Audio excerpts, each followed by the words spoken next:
Hi, boys and girls. This is Mrs. Latos here. I'm going to share with you one of my students' favorite books this year, Creepy Pair of Underwear.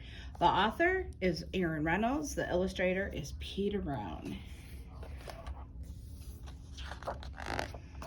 Creepy Pair of Underwear by Aaron Reynolds. Jasper Rabbit needed new underwear. On Thursday, Mom took him to the underwear store and grabbed the last 3 packages of plain white.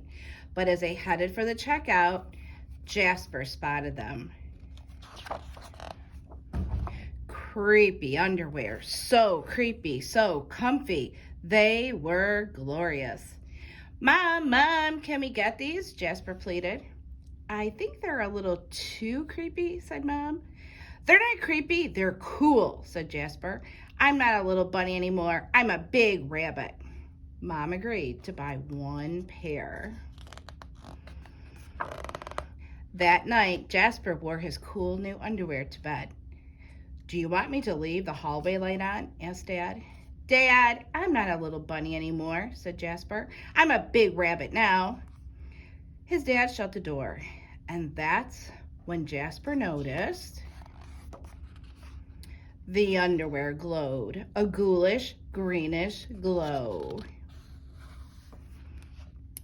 He closed his eyes. He pulled up the covers. He buried his face in his pillow, but it didn't help. He could still see that ghoulish, greenish glow. Jasper leaped out of bed and put on a pair of plain white.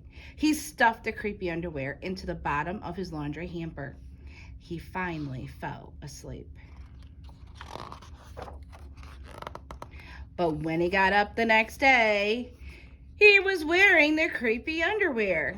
Jasper threw them into the garbage can. He was still a big rabbit. He wasn't scared or anything, but he was done with scary underwear. After school, Jasper was doing his homework when he heard it, a scratchy, scraping sound coming from his dresser. He opened the dresser and they were back, staring at him with that ghoulish, greenish glow. He snatched the creepy underwear out of the drawer. He grabbed a big envelope and some stamps to China. Bye-bye, scary underwear, he said, dropping the package in the mailbox.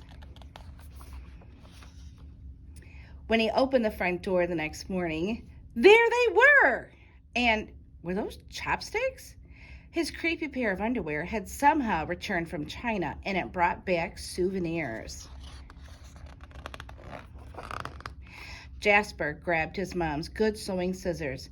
She didn't like him using them, and this was an underwear emergency. This time, the creepy underwear were gone for good. At bedtime, he slowly opened his underwear drawer. Nothing, just plain white undies. He searched under his bed. He shook out the lampshades. Phew! There was no sign of creepy underwear. He went into the bathroom to comb his ears. They were back! What's the matter with you? His mom asked. You're so jittery lately. Nah, nothing, he yelped. A grown rabbit couldn't be terrified of his underpants. He seized the underwear. He snagged a shovel from the garage and he rode. He didn't stop pedaling until he reached Creek Hanger Hill. Jasper began to dig. He dug until his hole was dark and deep and 100% underwear proof. He dropped the underwear in. They gleamed from the bottom, that ghoulish, greenish glow. But not for long. When he got home, Jasper crept up to his dresser. They couldn't be in there. There was no way, right? He reached for the handle. He peeked in. Nothing, just plain white. Jasper smiled and turned out the light.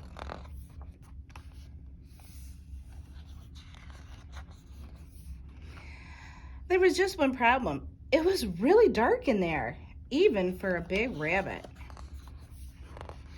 Jasper turned on the light. He looked at his non-glowy pair of plain white, and he knew just what he had to do. You see him shoveling, going back, digging him up. The creepy underwear were a little muddy, but they still filled the room with a gentle greenish glow. The next day, Jasper gathered his allowance money and went to the underwear store all by himself, just like a big rabbit. That night, Jasper wasn't scared at all. As he lay down to sleep, he smiled. And so did his underwear, because they had finally found somebody who wasn't scared of creepy underwear. Thank you, boys and girls, for joining us. I hope you enjoyed the book, Creepy Underwear. It was one of my class's favorites so far this year. Thank you.